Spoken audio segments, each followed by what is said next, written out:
Bienvenidas y bienvenidos a Gente Ve Opiniones. Es un gusto, es un placer que nos acompañe en este inicio de semana. Hoy es lunes 17 de diciembre y por supuesto que vamos a hablar de lo acontecido el día de ayer por la noche. Para ello nos acompaña el vicerrector académico, doctor Manuel de Jesús Joya Ábrego, a quien le damos la más cordial bienvenida. Buenas noches, doctor. Buenas noches, gracias por darnos la oportunidad como universitarios de estar en su canal y darle las gracias a la audiencia, a la teleaudiencia por estarnos escuchando y sintonizando este programa. Claro que sí, también nos acompaña el secretario general de la Universidad de El Salvador, el licenciado Cristóbal Hernán Ríos Benítez, a quien también le damos la más cordial bienvenida. Muchas gracias, muy buenas noches a toda la teleaudiencia, un saludo especial a la comunidad universitaria y gracias por tenerlos en su espacio y compartir algunas ideas sobre la problemática universitaria. Bueno, y dicho sea de paso, la Universidad de El Salvador ya está de vacaciones, ¿verdad? Ya. A partir del 15 de diciembre. Y bueno, el domingo 16 se dieron a la tarea en la universidad precisamente de realizar este primer debate presidencial. Este encuentro pues fue transmitido por medios estatales, también redes sociales y por supuesto la Universidad de El Salvador y también por Gente Ve, como pudo usted verlo el día de ayer. Bueno, como sabemos también participaron 3 de los 4 aspirantes a la presidencia de la República, quienes van a liderar el Ejecutivo a partir del 1 de junio del año 2019. Estuvieron por la Alianza por un Nuevo País, Carlos Callejas, por el Frente Farabundo Martí para la Liberación Nacional, FMLN, Hugo Martínez, y por Vamos, Josué Alvarado. También había confirmado su participación el candidato del partido Gana, Nayib Bukele, quien el pasado miércoles 12 de diciembre finalmente declinó participar. Yo quisiera que nos contaran con más lujo de detalle cómo es que ustedes realizaron este primer ejercicio democrático organizado precisamente por la máxima casa de estudios pública del país. Pues esto es de reconocerlo, es una iniciativa del señor rector, del maestro Roger Arias. Él prácticamente lanza la iniciativa de que en la Universidad de El Salvador debe de realizarse un debate presidencial, un debate de los aspirantes a presidente de la República. Cuando él lo lanza, la universidad lo apoya y creemos que prácticamente era un ejercicio académico, democrático, el cual la universidad debe de adentrarse. Pues uno de los objetivos fundamentales de nuestra universidad es servirle a la población salvadoreña, guiar a la población salvadoreña en todos aquellos aspectos que son importantes para el desarrollo del país. Y es así que se apoya al señor rector. Él manda unas cartas así rápidamente, manda unas cartas a los diferentes partidos políticos, a los candidatos específicamente, para que participen de este debate, a lo cual 3 de ellos entiendo que aceptaron en un primer momento y uno quedó todavía en veremos, y posteriormente se comienzan a reunir para poder planificar el debate.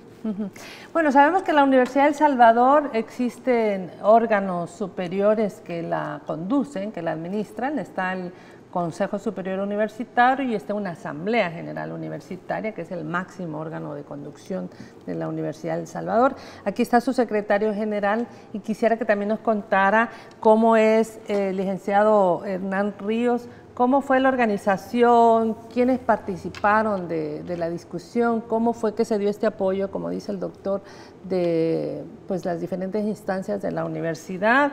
¿Y cómo valoran ustedes también la recepción que hubo del público? Pero primero cuéntenos un poco más en tiempo y en desarrollo. Sí, bueno, en efecto, el comunicado público lo hace el señor rector, en el que lanza la iniciativa de materializar este primer debate a la máxima magistratura de nuestro país. Ahí entonces se conforma un equipo de coordinación para efectos de dar pie a la organización y a la logística de dicho debate. Por supuesto que en esas circunstancias los órganos de gobierno tuvieron a bien, se les informó al Consejo Superior Universitario, en otro momento se le informó a la Asamblea General Universitaria de esta iniciativa, a lo cual, ¿verdad?, hubieron, digamos, posiciones muy favorables, porque justamente hace quizás esto un antes y un después de el involucramiento en esta nueva dinámica de participación de la Universidad de El Salvador, involucrándose en los problemas de interés de nación. Ya hemos visto algunos posicionamientos de la Universidad de El Salvador en temas como la lucha contra la privatización del agua, hemos visto también otros pronunciamientos en pos de las pensiones, y de esa manera también el tema del debate logra ocupar un espacio muy importante, ya que de esta manera, propiciando este debate, creemos que hemos sentado las bases mínimas necesarias para comenzar una construcción sistemática en el tema de la organización de debates, para ir generando esa cultura del debate e ir rompiendo con ese mito de que debatir es dañino, ¿verdad?, es malo.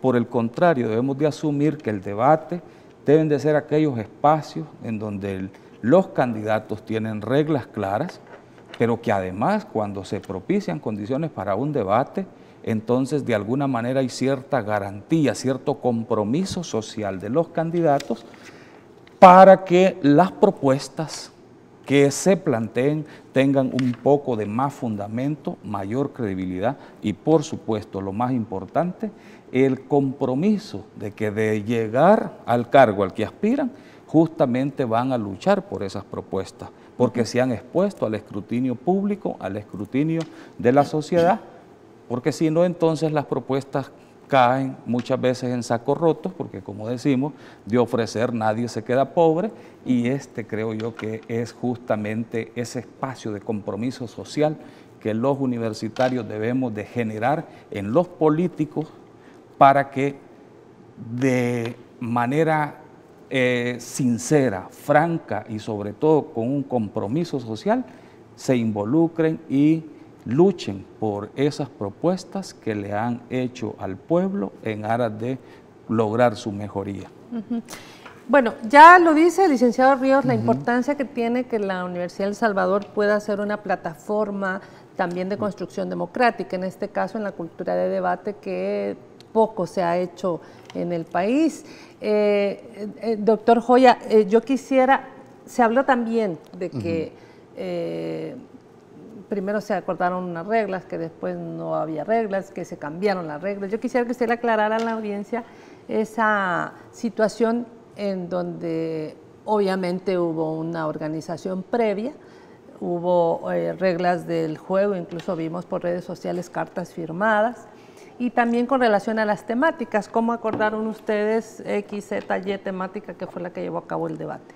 El debate comienza a tomar forma, ¿no? y se nombra una comisión responsable del debate, en la cual el señor secretario, el señor rector estuvieron prácticamente desde el primer momento a la cabeza de este debate. Entiendo que se formaron las comisiones de quien iban a hacer las preguntas y las comisiones de logística para el evento.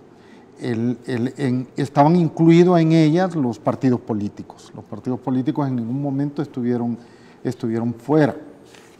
Se acordó la fecha, se acordó la hora del debate y prácticamente se llevó quienes podrían ser los moderadores, entiendo. Entonces, es así que se da pie a la organización de este evento. Entonces, las preguntas, hay una comisión que las formula, y acordaron que fueran en 4 grandes temas: el de economía, el de educación, el de derechos humanos y el de seguridad. Eran los 4 grandes temas que se tenían. En el de economía, entendí yo ahí porque yo no estuve al momento que se hicieron las preguntas, no las conocí hasta que el debate se desarrolló, era que tocaron el tema de pensiones. El tema de pensiones es un tema muy importante para todos los salvadoreños y salvadoreñas que están a punto de pensionarse. Entonces, esa es más o menos la organización que yo entiendo que se dio. Con relación a la organización de ustedes con el rector, que estuvieron como más en el día a día, entendemos que también fue un tiempo corto, no es que fueron 6 meses ni 3 meses, sí, sino mucho menos tiempo. Como dice el doctor Joya, participaron integrantes de los diferentes partidos políticos. Entiendo que ahí no había como que iba a haber más ventaja para uno o menos ventaja para otro. Si nos pudiera también decir, o más bien desvirtuar aquellos que dicen que se cambiaron las reglas del juego. Sí, quizás en efecto, vean, aquí hay que, a fuerza de ser sinceros y describir un poco los hechos, cómo se fueron suscitando. Hay una convocatoria que la realizamos en la sala de reuniones de la Rectoría, en donde tuvimos la presencia de la representación de los equipos de campaña de los 4 partidos políticos, de los 4. Lógicamente era un primer acercamiento. A esa reunión previamente ya habían confirmado vía redes sociales 3 candidatos, el candidato de Vamos, el candidato del FMLN y el candidato de Gana. Estaba pendiente de confirmar el candidato por la Alianza del Nuevo País, pero a esa reunión se hizo presente un delegado del equipo de campaña. Les planteamos la idea del debate. En ese momento estábamos jugando con 2 fechas probables, y aquí quizás por eso quiero detallar un poco este elemento, porque nos puede dar, digamos, lugar a aclarar alguna desinformación que se está manejando. En ese momento nosotros manejábamos la fecha del 9 de diciembre y el 16 como fechas tentativas. Hubieron candidatos que manifestaron que estaba bien, no importaba, había disposición a participar en el debate y no importaba si lo hacían 9 o lo hacíamos el 16, porque algunos opinaban, específicamente la comitiva del equipo de campaña de Gana, decía que preferían que fuera día de semana y no domingo, por el hecho del trabajo territorial que planifican los candidatos. Pero la situación acá, entenderán que como Universidad de El Salvador no tenemos medios, ¿verdad?, de difusión propios televisivos, y entonces estábamos a expensas de qué nos estaban ofreciendo algunos canales para la transmisión del evento. En ese momento teníamos las pláticas más avanzadas, estaban con Canal 12, y justamente se cambia esa situación de que sea el Canal 12 porque ellos nos ofertaban 1 hora nada más del debate. Y entenderán ustedes con los saludos, entonces eso se reducía un poco más. Es así como hicimos las gestiones para ver si podíamos ampliar el tiempo y no fue posible, pero a esas alturas, en toda esa negociación, la representación de Arena no había confirmado el debate. Entonces nosotros contábamos con seguridad con que los otros 3 candidatos iban a participar en el debate. Se inicia, algunos dicen, miren, han habido reuniones con Arena, no tenemos por qué ocultarlas, han habido, en el ánimo de contar con la presencia del candidato que, a juicio de ser sinceros, nosotros creíamos que por toda la historia que la Universidad de El Salvador representa en esta materia, creíamos que era el candidato que muy probablemente no iba a asistir al debate. Entonces iniciamos gestiones porque es comprensible el tema de seguridad. En la logística del debate, para que vea la estimada teleaudiencia, se consideraron, en un primer momento se consideró el polideportivo para el sitio del debate. Valoraciones, consultas sobre el tema de la logística de seguridad, que era un aspecto que el señor rector nos había encomendado. Y el otro era el tema de hacer un debate procurar hacer un debate en donde nos prestásemos a hacer una especie de qué sé yo, aplausos, ovaciones, o sea, de no tener porras Las para barras. uno de los candidatos, evitar ese tema y darle un enfoque eminentemente académico. Ese aspecto nos llevó a considerar que el polideportivo era complicado pensar en medidas de seguridad bastante eficientes. El siguiente espacio que se valoró fue el Auditorium de Jurisprudencia y Ciencias Sociales, el Herbert Anay, y después de múltiples valoraciones, una valoración técnica de televisión, el auditorium es un poco reducido en su parte, ¿verdad? En el teatro, la parte de frente, y optamos por decidir. Todo esto, vea usted, va en sacrificio de la cantidad de asistentes presenciales al debate, pero también es un tema de seguridad. Y entonces, al final, la evaluación técnica, la que más reúne condiciones donde tenían los canales de televisión que hacer una menor inversión para lograr hacer una transmisión, ¿verdad?, según los estándares técnicos, decidimos hacerla en el teatro universitario. A esas alturas va avanzando el trabajo logístico y obviamente nosotros necesitábamos presentarles a los candidatos, a aquel que, sobre todo a aquel que no había confirmado. Claro. A los que habían dicho que sí, pues entonces nosotros estábamos confiados y quizá algo que yo podría reconocer es que quizás nos confiamos en la palabra que habían empeñado y que le habían dicho a la sociedad que iban a asistir.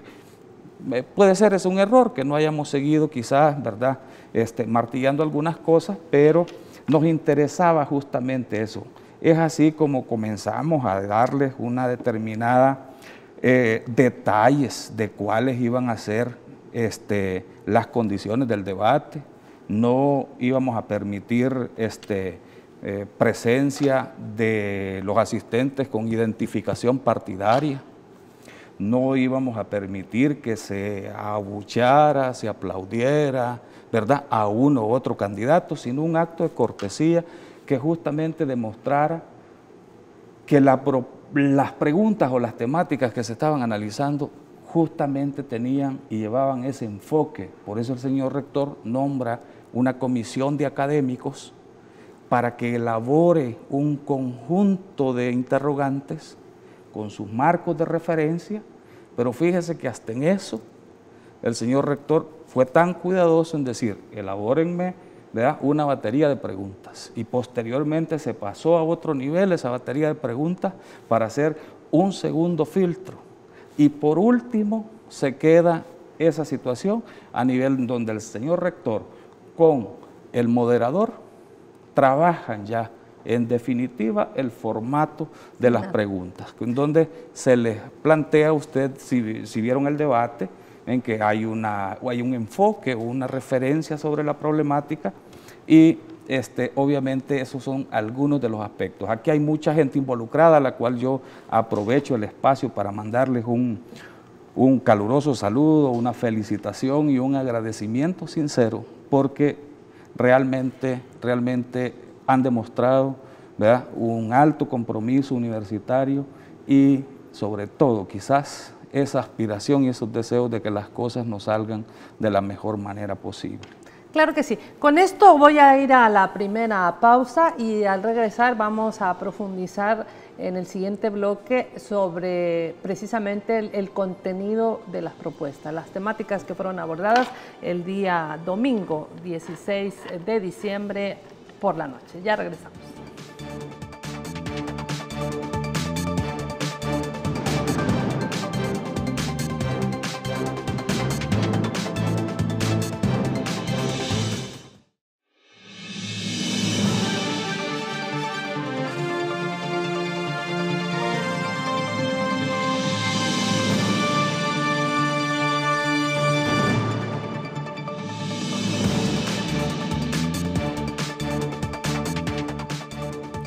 Bueno, ya nos explicó el licenciado Ríos Benítez, secretario general de la Universidad de El Salvador, la mecánica de reuniones, cómo fue planificado, por supuesto los equipos de campaña, conociendo cómo iba a ser la situación, y todo esperaba que iban a estar los 4. Sí. Pero, ¿qué pasó cuando el día miércoles 12, a mitad de semana, ya hubo una declinación, que dijo el candidato de Gana, no voy a la universidad? ¿Cuál fue para el alma mater, para ustedes que estaban al frente de la organización, este anuncio? Obviamente una sorpresa, ¿no? Algo que no lo concebíamos, porque él había sido el primero el que había aceptado el debate. Él había sido el primero y definitivamente creímos en un primer momento, bueno, yo hasta ayer que dieron las 7 de la noche, creí que iba a llegar. Es un espacio muy oportuno, pues, para que los candidatos a la presidencia estuvieran presentes. No creí, le digo, porque he estado observando de cerca los rumores que se daba de que habían habido reuniones unilaterales, que eso realmente no lo percibí en esa situación. Al contrario, siento que el señor rector y los que estaban involucrados siempre mantuvieron la transparencia, siempre han mantenido la honestidad en este tipo de cosas, pues no solo se juega el prestigio de un evento, se juega el prestigio de la Universidad de El Salvador, que gracias a Dios, le digo, salió bien en el debate. ¿Usted cree que fue aprovechado por los candidatos este debate, que dijeron, le sirvió para algo a los candidatos? Yo creo que sí. Recuerde que el felicitar también a los candidatos que se hicieron presentes.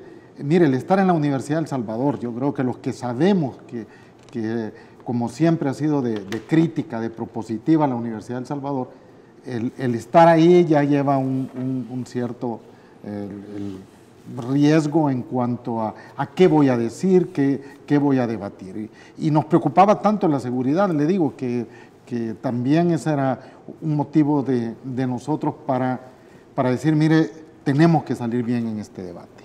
Claro. Entonces yo creo que la participación de los candidatos a mí me pareció bastante oportuna, bastante que pudieron darle en lo poco de tiempo. Tenemos que analizar varios elementos que se dan al momento de debatir. Una de ellas es el tiempo. Sí. El tiempo, en el momento que analizo la pregunta, en el momento que lanzo la respuesta, de repente mi minuto y medio, 2 minutos ya se me escaparon. Entonces, en términos generales, a mí me parecieron bien. Ahora, al analizar ya un poquito más detenidamente las preguntas, como que faltó tiempo, como que faltó un poquito más de explicar las respuestas que quería escuchar la universidad, que quería escuchar el pueblo salvadoreño. Sí, como que minuto y medio era muy poquito, muy ¿no? poco. Yo siento que el tiempo es en el que se jugaba el dar mi respuesta. Eso claro.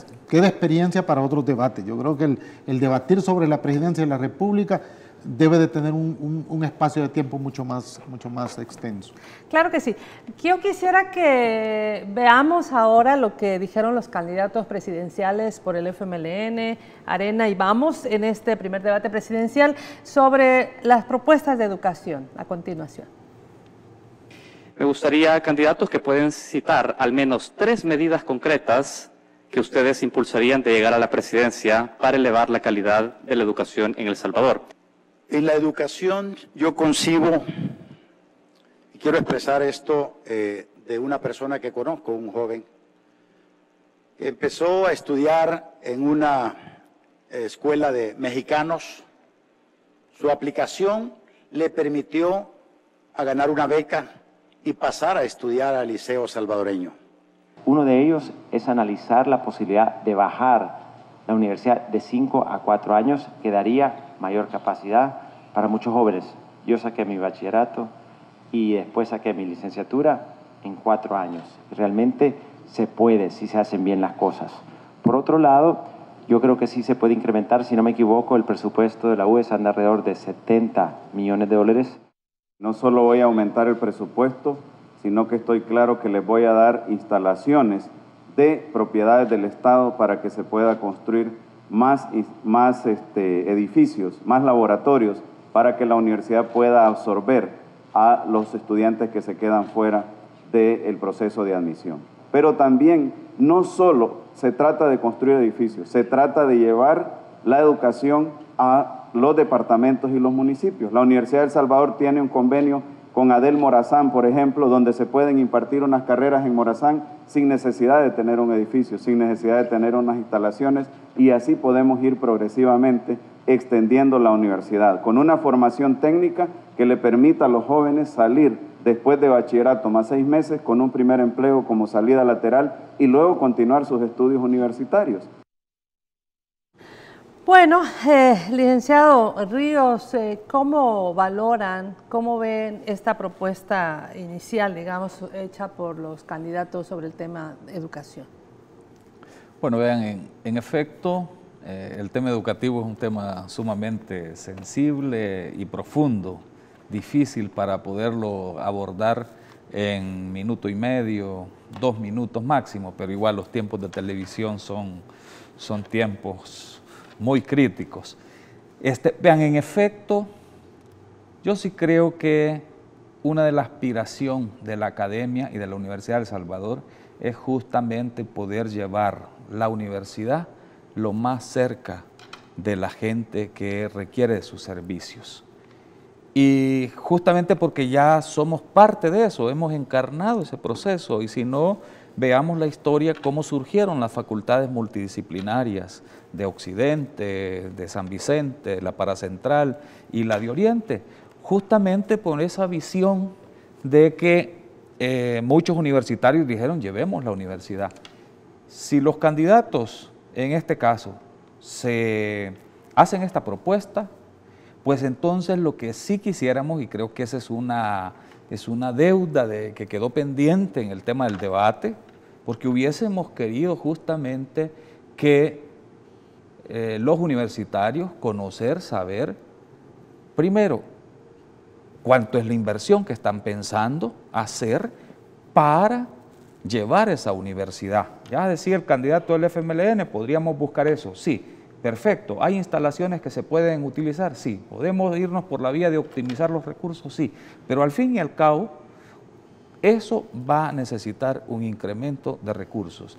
Si incrementamos esos recursos, es importante para los universitarios saber cuál va a ser la fuente de financiamiento que le va a dar sustento a esa inversión, porque si no, entonces se vuelve una propuesta, ¿verdad?, en donde muchas veces se ve bonita, se escucha bonita, pero cuando ya se va al plano de lo real, de lo concreto, entonces resulta que no hay recursos, porque obviamente la caja, ¿verdad?, del Estado tampoco es que está tan bonancible que digamos, para efectos de que vamos a tomar los recursos, ¿verdad?, que ahí están y que sobran, ¿no? Justamente algún sacrificio hay que hacer, y ese justamente creo que es el compromiso social que los candidatos deben asumir en hacer llegar esos recursos para materializar esos proyectos.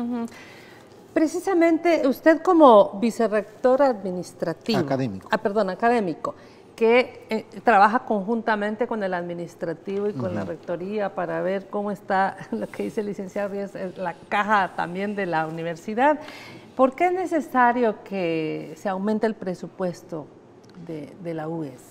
Mire, tenemos que decir una realidad. Nosotros somos la universidad en la región, en Centroamérica, con el menor presupuesto. No llega ni a 100 millones de dólares. Cuando Costa Rica anda ya por los 700 millones de dólares y nosotros no llegamos ni a 100. ¿Por qué es útil el presupuesto? Que es la pregunta ya específica. Primero, nosotros necesitamos invertir en formación profesional de nuestros docentes, en investigadores, por ejemplo. Nosotros queremos y tenemos el proyecto de desarrollar mucho más investigadores. Yo les decía en otra entrevista de que con 5 millones anuales para formación de investigadores en universidades extranjeras sería suficiente para formar por lo menos unos 25 doctores, ¿sí?, anuales. Que eso para el presupuesto general de la nación no es mucho, Pero necesitamos no solo formarlos, también necesitamos darles el campo donde ellos trabajen, los laboratorios donde se hace la experimentación científica. Se necesitan laboratorios, se necesita infraestructura, ¿sí? Se necesita movilidad de los investigadores, necesitan hacer esas redes nacionales e internacionales para que se dé. Y después de eso se necesita dónde colocar las investigaciones. Entonces, el Estado salvadoreño, el gobierno de El Salvador debe de estar bien consciente que si invierte en su universidad, invierte en el desarrollo de la República. Entonces, creemos que, como bien lo decía nuestro secretario, el maestro Cristóbal Ríos, esto es bien importante para nosotros, que nos digan, mire, nos han venido ofreciendo desde gobiernos anteriores que van a aumentar el presupuesto. Este nos ha ayudado un poco, pero es insuficiente para poder desarrollar la Universidad de El Salvador. Entonces yo creo que la promesa que se hizo ahí, les tomamos la palabra para poder en un determinado momento ir y decir, mire, le aumentamos a la Universidad de El Salvador su presupuesto para la academia. Quizás para recordar a la audiencia, en el año 1999, cuando llegó la primera mujer rectora de la Universidad de El Salvador, la universidad contaba con 16 millones de dólares al año. Ahora ya están con 70, pero como dice el doctor, siempre falta, ¿verdad? Usted como secretario general de la AGU, del Consejo, ¿cómo mira el tema del presupuesto? Sí. Sí, no, miren, en efecto es un tema sensible. Yo puedo dar fe, digamos, que un presupuesto como el que actualmente tenemos, que sí rondamos cerca de los 80 millones, pero justamente es insuficiente. ¿Sabe por qué? Tenemos una población estudiantil de aproximadamente 62,000 estudiantes, de los cuales en promedio tenemos una graduación anual de cerca de 5,000 estudiantes, 5,000 nuevos profesionales que se le están entregando a la sociedad. Si dividiésemos el presupuesto entre el número de estudiantes, vamos a tener un valor muy por debajo del promedio del costo por estudiante a nivel de Centroamérica. Sí. De Centroamérica. Pero aquí viene un desafío mayor.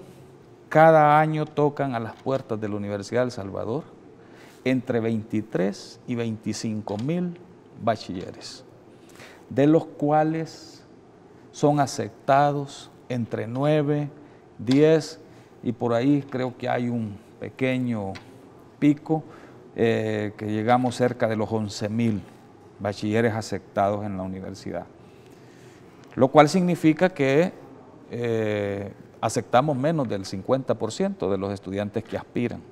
Que tampoco ha resuelto la universidad en línea, ¿no? Sí, correcto, y vamos creciendo un poco, ¿verdad?, en esa situación, pero aquí es donde viene la situación y la utilización de los recursos, ¿no?, que permita, por ejemplo, tener una cobertura tal que pudiésemos decirle a los bachilleres, vengan, ingresen a la universidad, vamos a someterlos a un proceso de formación preuniversitaria.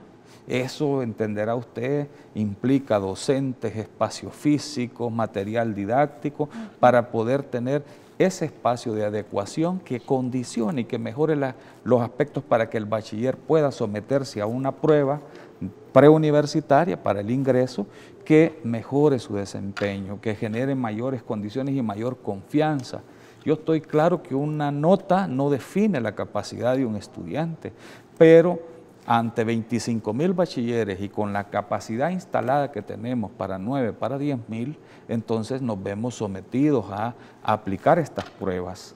No sin antes tener, digamos, una nueva modalidad de aceptación de bachilleres para aquellos que están catalogados en municipios de extrema pobreza, a quienes tienen acceso directo, pero aún así tienen ciertas restricciones, porque obviamente es un 5% que se puede destinar a ese rubro. Algunas facultades hacen un sacrificio mayor para aceptar un mayor número de estudiantes, pero en todo caso no es un ingreso, ¿verdad?, que supere, ¿verdad?, ese 50% que se queda sin tener acceso a la educación. Y como siempre acostumbro decir, miren, puede ser que un estudiante no culmine su carrera, y algunos lo ven que si está un año en la Universidad de El Salvador es un desperdicio, ¿verdad? Sí, es un desperdicio en la medida que no logramos profesionalizarlo como tal su aspiración, pero yo siempre sostengo que cualquier ser humano que pase por las aulas universitarias un año será siempre mejor persona que si no hubiese llegado a la universidad. Y por eso es este esfuerzo de que como Universidad de El Salvador abrir las puertas para poder brindar nuestros servicios a un mayor número de salvadoreños y salvadoreñas que requieren de su servicio. En ese sentido, doctor Joya, ¿usted considera que el compromiso de los candidatos a la presidencia en el tema educativo debía ser uno de los mayores? Yo creo que sí. Yo creo que el tema de la educación para el desarrollo, como mencioné antes, del país, es importantísimo. Yo creo que muchos de los problemas que tenemos los salvadoreños es por la falta de profesionalización de nuestras personas. Entonces, decía el licenciado Ríos, de 25,000, de 23,000 jóvenes que aspiran a estudiar en la universidad ingresan solo 10,000, 11,000 personas. Entonces, prácticamente más del 50% se van a las universidades privadas, si es que lo logran. Claro, si es que lo logran. Pero si no tienen el dinero, ¿qué hacen? ¿Qué hacen? Entonces, comienzan a crear su empleo o piensan irse del país. Yo creo que ya es tiempo que el nuevo gobierno que venga comience por tener o darle a los salvadoreños una mejor oportunidad de educación. Bueno, el primer tema que expusieron los tres candidatos que llegaron al debate fue precisamente en torno al tema de las pensiones. Yo quisiera su opinión, licenciado Ríos, con relación a cómo analizó la exposición de este tema por parte de los candidatos. Bueno, en efecto, el tema de las pensiones es un tema muy sensible, ¿verdad?, sobre todo para las personas que ya están, ¿verdad?, jubilados o los que están en edad de jubilarse. Yo creo que uno de los grandes retos que como trabajadores tenemos es justamente buscar la dignificación de las pensiones, porque de esa manera estamos garantizando una mejor forma de vida de esos compañeros que van a esa etapa. Pero el otro gran reto y la brecha que existe es de aquellos salvadoreños que no tienen acceso a pensiones. Entonces, hay que propiciar justamente de cómo, por ejemplo, sectores que son muy amplios y que tienen un input en la economía de nuestro país, pueden gozar de una pensión digna que a la época de retiro, ¿verdad?, les permita vivir y sobre todo tener una calidad de vida mejor. Por tanto, este tema amerita una reforma que propicie un sistema de pensiones más justo, en donde justo, y quizá yo le incorporaría el término de solidario. Habrá que ver cuál sea quizás la mejor manera en cómo se va a contabilizar esos recursos. Pero el tema solidario es justamente en donde las generaciones que van comenzando su etapa laboral puedan tener esa convicción de que en ese momento van a aportar para los que ya van en esa época de salida, porque eso tiene un efecto de retorno. Tal cual estamos en estas condiciones, un trabajador que tiene un salario de $1,000, su pensión le está quedando por alrededor de un poco menos de $300. De aquí a 10 años, $300 en el costo de la vida va a significar más o menos lo que hoy podemos adquirir, ¿verdad?, con $300 dentro de 10 años, quizás unos $50. Entonces entenderá usted el futuro que nos espera. Entonces, ante eso, ¿quién va a querer pensionarse? ¿Ya? Entonces ahí estamos que nos estamos quedando y no generamos el espacio para, ¿verdad?, el recambio generacional en la vida laboral. Entonces, por eso los jóvenes decimos, estamos formando profesionales, pero no encuentran trabajo. Pero allá tenemos una válvula que está presionada, que no hay escape, porque justamente no hay condiciones favorables para decirles a nuestros trabajadores en edad de retiro, ¿verdad?, que tendrán una pensión digna. Y en este caso, las propuestas de los candidatos dadas anoche para este tema, ¿le parecieron que fueron adecuadas, que falta más compromiso? Vean, como ciertamente desde la perspectiva del candidato a la presidencia, su compromiso debe ser quizás justamente el gestionar. Realmente no está en su facultad el poder decir si modifica o no ese proyecto de reforma, porque eso tiene que pasar por una reforma legislativa, pero si el candidato se compromete a trabajar primero una propuesta que sea viable, que sea sustentable en el tiempo y que por sobre todo tenga el respaldo financiero de las recaudaciones que se hacen de todos los trabajadores y no justamente bajo este sistema cuando se entró al proceso de la privatización, en donde estaba más que claro que iba a un desfiladero, ¿verdad? Porque obviamente todo el recurso fresco ya no le iba a llegar a ese compromiso. Y entonces, bueno, esas son las consecuencias de las privatizaciones, ¿verdad? Muy bien. Nos quedamos en este punto. Al volver, también queremos abordar el tema de la seguridad, que fue también tratado anoche por los tres candidatos. Ya regresamos.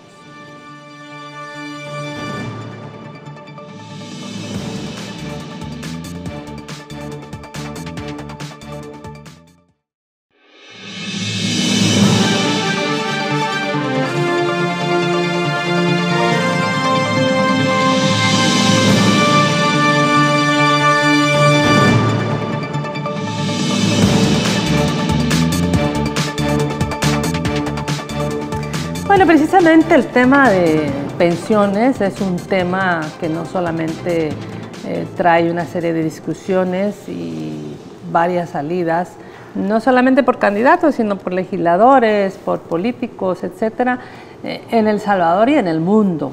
El tema de las personas que terminan su vida laboral y que finalmente tienen que tener un ingreso para seguir sobreviviendo después de aportar toda una vida a un trabajo, es un tema que tiene que ver con cómo se va a administrar eso, precisamente, las pensiones. Y yo creo que queda mucho por delante para continuar hablando del tema.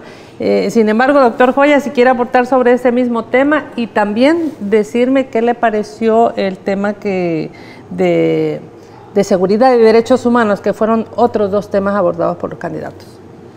Yo les decía fuera de cámara que los temas eran bastante difíciles, no fáciles de poder solucionarlos a través de un debate. El tema de pensiones se ha analizado tanto en el mundo y en este país que se necesita el compromiso de todos los sectores para poder salir adelante. Y me refiero, cuando hablo de los sectores, a los que tienen el poder de decisión, que no politicen un tema tan importante como el de las pensiones, ¿no? Ayer algo se tocó así superficialmente lo que hemos hecho en nuestro país en ese sentido, pero que se necesita mucho más allá, profundizar más y sentarse. Las fuerzas políticas deben de sentarse para llevar ese bienestar a los que prácticamente se retiran o nos retiramos ya de esa actividad productiva. Entonces es necesario y es justo que desde ya los diferentes partidos políticos representados en la Asamblea Legislativa busquen una solución real. En cuanto a lo de seguridad, es un tema también bastante bastante difícil de solucionar. Yo creo que la pérdida de los valores en nuestro país ha sido muy profunda y tenemos una sociedad polarizada. Venimos de una guerra y nos adentramos en una situación social bien tremenda que no es fácil de salir. Pero he aquí que no es responsabilidad solo de los candidatos presidenciales, sino que de toda la población, de esas casas, de esa familia que está ahí, es donde debe de hacer algo para la violencia. Obviamente se trató igual que los otros temas. Yo lo siento que hubieron propuestas en el sentido de poder abordar el tema de seguridad en cuanto a la prevención. Un muy buen tema en cuanto a eso. No dijeron cuáles son los aspectos preventivos que deben de tocar, pero sí se tocó el tema de la prevención. Los candidatos dijeron incluso que han estado trabajando y que conocen a profundidad cuál es la problemática en este tema.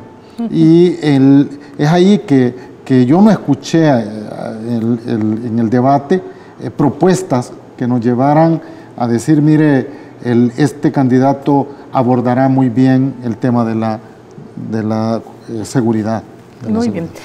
Otro tema en el que la Universidad de El Salvador también ha tenido protagonismo por la exigencia que ha hecho en el caso de las y los universitarios desaparecidos en los años de la guerra, es el tema justamente que tiene que ver con derechos humanos.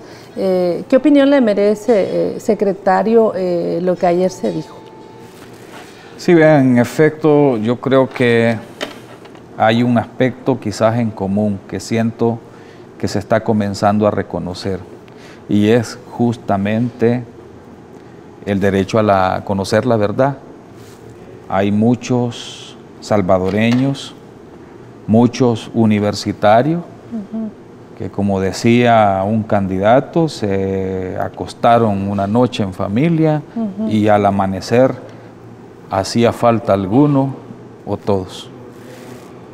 Y no es sobre el tema quizás de abrir heridas, ¿verdad?, para que sigan sangrando, sino justamente cuando las sociedades logran encontrar la tranquilidad de saber qué pasó con sus seres queridos, hay una paz, creo, en sus almas, y se logra entonces dar ese paso a, como decía alguien, a darle cristiana sepultura a sus parientes, a ver qué pasó, para pasar justamente a esa etapa del perdón.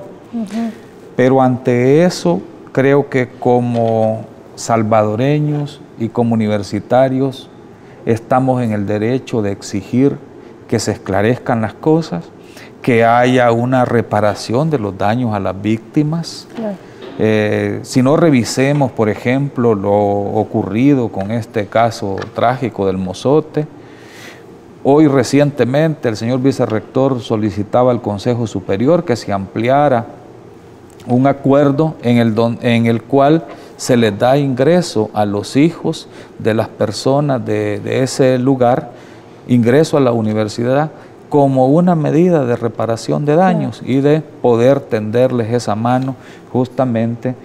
Y es que esto el pueblo salvadoreño debe de tener esta convicción.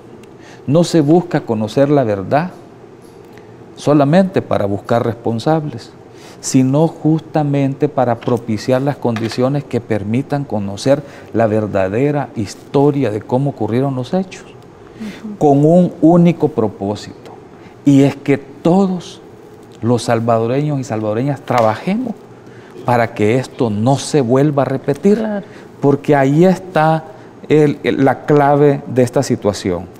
El pueblo que olvida su historia está en riesgo o en peligro de que se vuelva a repetir. Conozcámosle nuestra historia, démonos cuenta de cuáles fueron las verdaderas razones que motivaron estas circunstancias.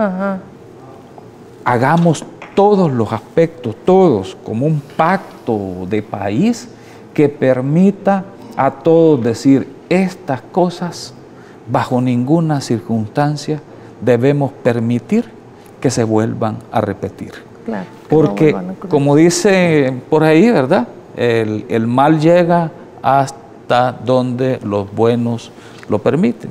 Entonces, hay que entrar en ese pacto social. Yo quisiera, porque justamente como Universidad de El Salvador estamos trabajando una propuesta que el señor rector la dará a conocer el próximo año, un estudio, una investigación seria sobre los hechos ocurridos en la Universidad de El Salvador en sus diferentes intervenciones. Y vean, ya comenzamos a darle un título honorífico a uno de los estudiantes que ya está aprobado, que fue asesinado en la marcha del 31 de julio de 1975. Entonces, estamos en esa fase de reparación de daños, de reconocer, ¿verdad?, a las víctimas el verdadero rol que jugaron en esa época. Claro que sí. Bueno, yo quisiera, ya estamos a punto de cerrar, pero quisiera de parte de los dos, doctor Joya y licenciado Ríos, que dijeran por qué es importante concurrir a debates de altura, por qué es importante que haya una campaña de cara a las elecciones del próximo 3 de febrero,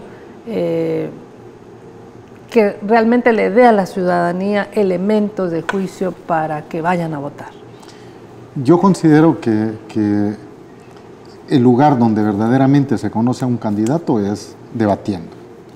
Cuando hacen su propaganda política, cualquiera la puede hacer y generalmente se hacen con gente especializada en spot de televisión, en grabar videos, y realmente es ahí donde se puede engañar. En un debate con preguntas que no se conocen, es donde el candidato realmente puede vertir, si se puede llamar así, sus ideas, su corazón, su forma de solucionar esa problemática de país. Eso es en primer lugar. En segundo lugar, es ahí donde conocemos y analizamos las problemáticas del país. Y es donde los ciudadanos, nosotros los que estamos, que vamos a ejercer el sufragio, nos damos cuenta si esas propuestas son alcanzables o no. Nos tienen que decir prácticamente, tengo esta propuesta, pero yo la voy a solucionar de esta forma, con estos recursos, a corto plazo, a mediano plazo o a largo plazo. Entonces, eso es bien importante para escucharlo en un debate, más que comenzar a contarnos otro tipo de historias, sino que centrarse prácticamente en lo que es la pregunta, lo que es la problemática y lo que es cómo solucionar. La importancia de un debate y que la ciudadanía tenga elementos para votar el próximo 3. Sí, vean, yo en efecto, el debate lo que propicia es justamente ese compromiso del candidato ante la gente. Pero además, estas son las condiciones en donde la comunidad universitaria como tal, los jóvenes que están en proceso de formación, que pronto los vamos a ver en el desempeño laboral, debemos comenzar a romper con ese mito que los jóvenes no se metan en política. A veces es triste ver a un joven estudiante universitario decir, no, es que a mí la política no me gusta, cuando la decisión misma de ir a la Universidad de El Salvador a estudiar ha sido una decisión eminentemente política, porque no hay nada más político que la educación. En este caso, los jóvenes universitarios deben asumir el compromiso y el reto de impregnar en toda la sociedad la cultura del debate. Entendiendo el debate justamente no para ir a maltratarse entre candidatos, sino para exponer las propuestas que tienen, ¿verdad?, ante tal o cual cargo, y justamente que sean valoradas y revaluadas, cuestionadas también por los mismos candidatos que están optando, porque de esa manera es donde el votante podrá tener un mejor juicio, un mejor criterio para poder darle el voto. De tal forma que debe de haber una transición cultural para pasar de la simple campaña a el voto con criterio. Muy bien, se nos acabó el tiempo, así como en los debates que tienen tiempo medido. Doctor Manuel de Jesús Joya Ábrego, gracias por venir, vicerrector académico en la Universidad del Salvador, y también para el licenciado Cristóbal Hernán Ríos Benítez, secretario general de la Universidad del Salvador. Gracias por venir. No, muchísimas gracias a usted por el espacio. Gracias a ustedes por su sintonía. Mañana a las 7 de la noche les invitamos a una nueva entrevista, siempre aquí en Gente de Opiniones.